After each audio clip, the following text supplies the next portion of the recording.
Hello everyone, welcome to let's crack exam.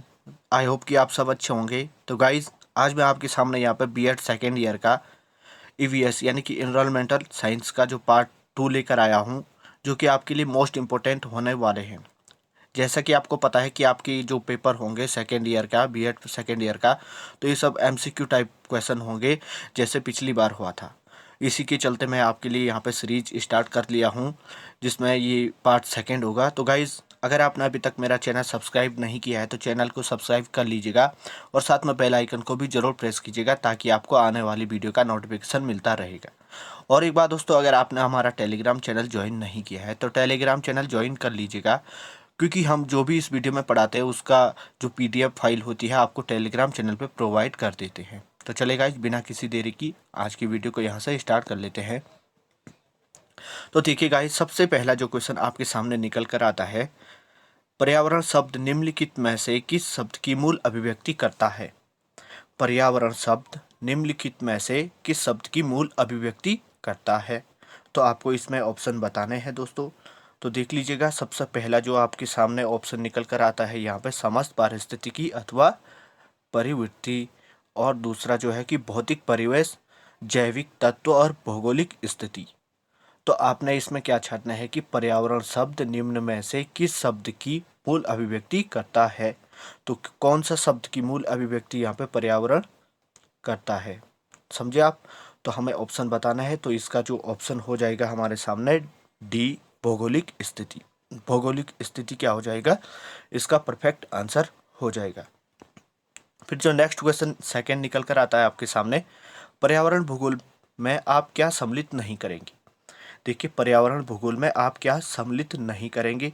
तो जैसा आप जानते हैं कि मानव पर्यावरण संबंध भी पर्यावरण भूगोल में सम्मिलित कर सकते हैं, पारिस्थितिकी तंत्र भी सम्मिलित कर सकते हैं, और पर्यावरण अवनयन भी आप क्या कर सकते हैं, इसमें सम्मिलित कर सकते हैं। अब बचा यहाँ पे ऑप्शन डी, मानव का उद्भव। तो ये हम इसमें सम्मिलित नहीं करेंगे। तो इसका ऑप्शन डी आपका सही निकल कर आ जाता है, मानव का उद्भव।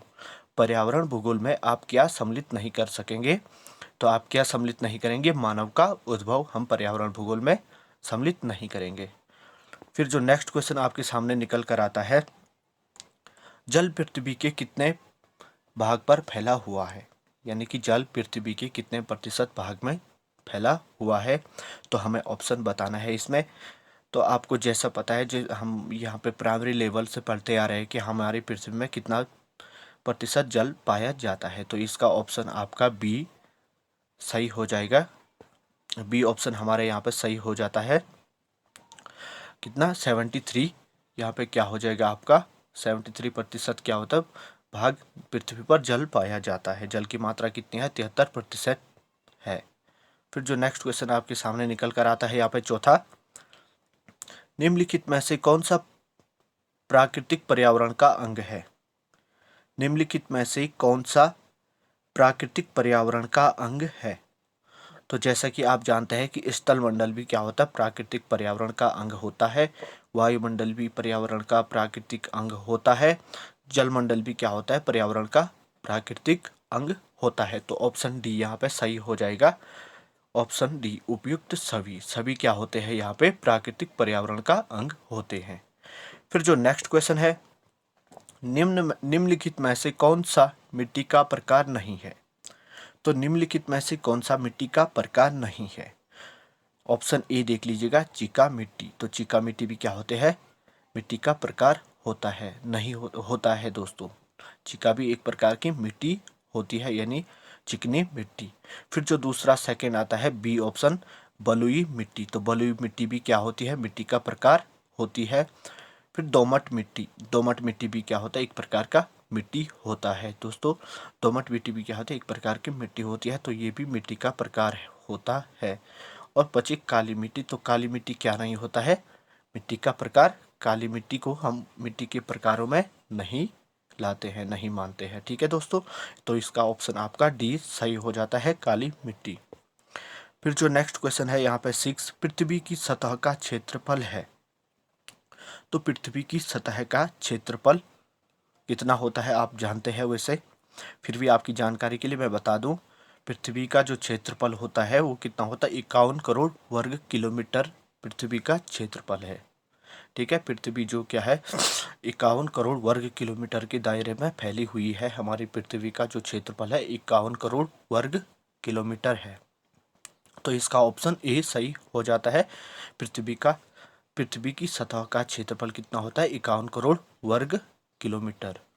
फिर जो नेक्स्ट क्वेश्चन आपके सामने निकल कर आता है, अकार्बनिक पदार्थ किस पर्यावरण में सम्मिलित है। अकार्बनिक पदार्थ किस पर्यावरण में सम्मिलित है। तो इसका जो ऑप्शन हो जाएगा आपका, अकार्बनिक पदार्थ किस पर्यावरण में सम्मिलित है। तो आप जानते होंगे वैसे इसका आंसर, लेकिन मैं बता दूं आपको कि भौतिक पर्यावरण। अकार्बनिक पदार्थ किस पर्यावरण में सम्मिलित होते हैं, भौतिक पर्यावरण में होते हैं। जैविक पर्यावरण में भी नहीं होते हैं और सांस्कृतिक पर्यावरण में भी नहीं होते। तो ऑप्शन बचा कौन सा, बी। तो इसमें क्या हो जाता है, भौतिक पर्यावरण में। अकार्बनिक पदार्थ किस पर्यावरण में सम्मिलित है, तो क्या है, भौतिक पर्यावरण में। फिर जो नेक्स्ट क्वेश्चन है आपके सामने, निम्नलिखित में से किस विद्वान ने पर्यावरण के अध्ययन के विकास में कोई योगदान नहीं दिया। तो निम्नलिखित में से किस विद्वान ने पर्यावरण के अध्ययन के विकास में कोई योगदान नहीं दिया।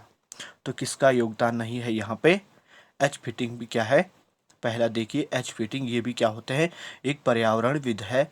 और एजी टांसले भी क्या होते हैं, पर्यावरण भूगोल से संबंधित है। और डॉक्टर सबिंदर सिंह भी क्या है, पर्यावरण से संबंधित है। तो बचा यहाँ पे डी, तो अल्फ्रेड वेगनर। अल्फ्रेड वेगनर क्या है, पर्यावरण से संबंधित नहीं है, इनका पर्यावरण के क्षेत्र में कोई योगदान नहीं है। किसका, डी ऑप्शन, अल्फ्रेड वेगनर का। गाइस नेक्स्ट क्वेश्चन यहाँ पर निकल कर आता है, स्थलीय पेड़ पौधे निर्भर रहते हैं। तो स्थलीय पेड़ पौधे निर्भर रहते हैं, तो आप जानते हैं कि स्थलीय पेड़ पौधे क्या होते हैं, वायुमंडल एवं मृदा दोनों पर ही निर्भर रहते हैं। तो हमारा ऑप्शन सी यहाँ पे क्या हो जाएगा, वायुमंडल एवं मृदा दोनों पर क्या होता है, स्थलीय पेड़ पौधे निर्भर होते हैं। ठीक है दोस्तों, फिर जो नेक्स्ट क्वेश्चन निकल कर आता है आपके सामने, पर्यावरण में परिवर्तन का मुख्य कारण है। तो पर्यावरण में परिवर्तन का मुख्य कारण क्या होता है, ऑप्शन देख लीजिएगा, भौतिक तत्व है, जैविक तत्व है, जलवायु तत्व है और सांस्कृतिक तत्व है। तो पर्यावरण में परिवर्तन का जो मुख्य कारण होता है वो क्या होता है, जलवायु तत्व होते हैं, क्योंकि जलवायु से ही क्या होते हैं, पर्यावरण में लगातार परिवर्तन होता रहता है। ठीक है, फिर जो नेक्स्ट क्वेश्चन आपके सामने निकल कर आता है, निम्न में से कौन सा पर्यावरण का भौतिक घटक नहीं है। तो पर्यावरण का भौतिक घटक नहीं है हमको बताना है। देखिए ऑप्शन, वायु है, जल है, प्रकाश है और खनिज लवण है। तो वायु भी क्या होता है, पर्यावरण का भौतिक घटक होता है। जलवायु भी क्या होता है, पर्यावरण का भौतिक घटक होता है। जल भी क्या होता है, पर्यावरण का भौतिक घटक होता है। और प्रकाश भी क्या होता है, पर्यावरण का भौतिक घटक होता है। तो यहाँ पे ऑप्शन डी हमारा खनिज लवण सही हो जाएगा, क्योंकि क्या होता है, खनिज लवण क्या होते हैं, पर्यावरण के भौतिक घटक नहीं होते हैं। फिर जो नेक्स्ट क्वेश्चन है, निम्न में से किसके अनुसार पर्यावरण एक बाह्य शक्ति है जो हमें प्रभावित करती है। तो निम्न में से किसके अनुसार पर्यावरण एक बाह्य शक्ति है जो हमें प्रभावित करती है। तो हमें इसमें से ऑप्शन बताना है किसके अनुसार। तो यहाँ पे जो ऑप्शन हमारा सही होने वाला है आप देख सकते हैं। देखिए दोस्तों, मैं जो भी क्वेश्चन बता रहा हूँ आपके जो मोस्ट इम्पोर्टेंट है, एग्जाम से रिलेवेंट है।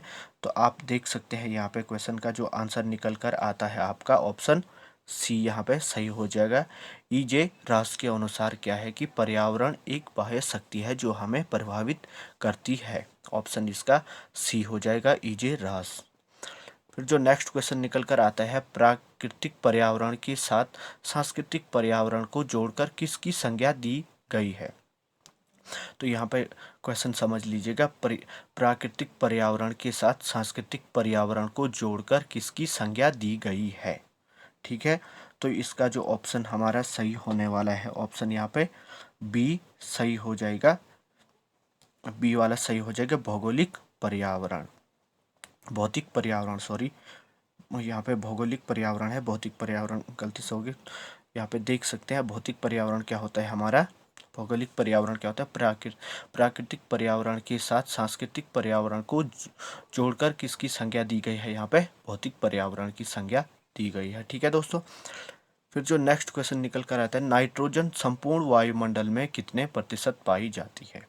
तो इसे हम प्राइमरी लेवल से पढ़ते आ रहे हैं कि हमारी जो संपूर्ण वायुमंडल है इसमें नाइट्रोजन की मात्रा कितनी होती है। तो नाइट्रोजन की मात्रा हमारी कितनी होती है यहाँ पे देख लीजिएगा, लगभग यहाँ पे कितनी होती है, 80% क्या होती है हमारी पृथ्वी, हमारी वायुमंडल में नाइट्रोजन की मात्रा होती है। नाइट्रोजन संपूर्ण वायुमंडल में कितने प्रतिशत पाई जाती है, तो हमारे यहाँ पे लगभग 80% क्या होते हैं, वायुमंडल में नाइट्रोजन पाया जाता है। फिर जो नेक्स्ट क्वेश्चन है, निम्न में से पर्यावरण के जैविक कारक कौन से हैं। तो निम्न में से पर्यावरण के जैविक कारक कौन से हैं। तो यहाँ पे ऑप्शन देख लीजिए, हरे पादप होते हैं, सूक्ष्म जीव होते हैं, प्राणी होते हैं। उपरोक्त सभी यहाँ पे हमारा ऑप्शन डी सही हो जाएगा, क्योंकि पर्यावरण के जैविक कारक होते हैं, हरे पादप भी पर्यावरण के जैविक कारक होते हैं और सूक्ष्म जीव भी होते हैं और प्राणी भी होते हैं। तो ऑप्शन इसका डी हो जाएगा, उपरोक्त सही। फिर जो नेक्स्ट क्वेश्चन है, पर्यावरण के अजैविक कारक होते हैं। तो पर्यावरण के अजैविक कारक है, यहाँ पे देख लीजिए, जल है, खनिज है, वायु है। उपरोक्त डी इसका भी सही हो जाएगा, पर्यावरण के अजैविक कारक सभी होते हैं। फिर जो नेक्स्ट क्वेश्चन है, वायु प्रदूषण के प्रकार। तो वायु प्रदूषण के प्रकार होते हैं यहाँ पे, विविक्त वायु प्रदूषण होता है, गैसीय प्रदूषण होता है, रासायनिक प्रदूषण है। तो यहाँ पे विविक्त वायु प्रदूषण भी क्या होते हैं, वायु प्रदूषण के प्रकार है, और गैसीय प्रदूषण भी वायु प्रदूषण के प्रकार है, और रासायनिक प्रदूषण भी क्या होते हैं, वायु प्रदूषण के प्रकार है। तो इसका भी ऑप्शन डी सही हो जाएगा, उपरोक्त सभी। ठीक है दोस्तों। फिर जो नेक्स्ट क्वेश्चन आपके सामने निकल कर आता है, निम्न में से जल के मुख्य प्रदूषक तत्व कौन से हैं। तो निम्न में से जल के मुख्य प्रदूषक तत्व कौन से हैं। तो फ्लोराइड भी होता है, शिलालैंड भी होता है, और पारा भी होता है। उपरोक्त सभी, यहाँ पे ऑप्शन डी इसका भी सही हो जाएगा। फिर जो नेक्स्ट क्वेश्चन है, प्राकृतिक संसाधनों को सर्वाधिक खतरा है। तो प्राकृतिक संसाधनों को सर्वाधिक खतरा किससे है, मानव से है। ठीक है, क्योंकि मानव अंधाधुंध दोहन करने लगा है किसका, प्रकृति का। तो यहाँ पे प्राकृतिक संसाधनों को सर्वाधिक खतरा किससे है, मानव से है। अब देख लीजिएगा, यहाँ पे लास्ट क्वेश्चन है, कावेरी जल विवाद किन के बीच में है। तो कावेरी जल विवाद यहाँ पे किन के बीच में है, आप जानते हैं कावेरी नदी पर जो कावेरी नदी का जो जल का विवाद है वो किन दो राज्यों के बीच है। तो ठीक है, यहाँ पे आप समझ सकते हैं, आपने वैसे सुना होगा कर्नाटका और तमिलनाडु। ऑप्शन यहाँ पे सी सही हो जाएगा, कावेरी जल विवाद किससे संबंधित है, कर्नाटक और तमिलनाडु से है। तो दोस्तों, यहाँ की आज की जो हमारा वीडियो है यहीं पर समाप्त करते हैं, और आगे की वीडियो के लिए आप हमारा चैनल को सब्सक्राइब जरूर कर लीजिएगा। और इस वीडियो की PDF फाइल चाहिए तो आपको यहाँ पर टेलीग्राम चैनल ज्वाइन करना होगा। टेलीग्राम चैनल का लिंक मैं वीडियो की डिस्क्रिप्शन में दे दूँगा आपको। तो इसी के साथ आपका बहुत बहुत धन्यवाद दोस्तों।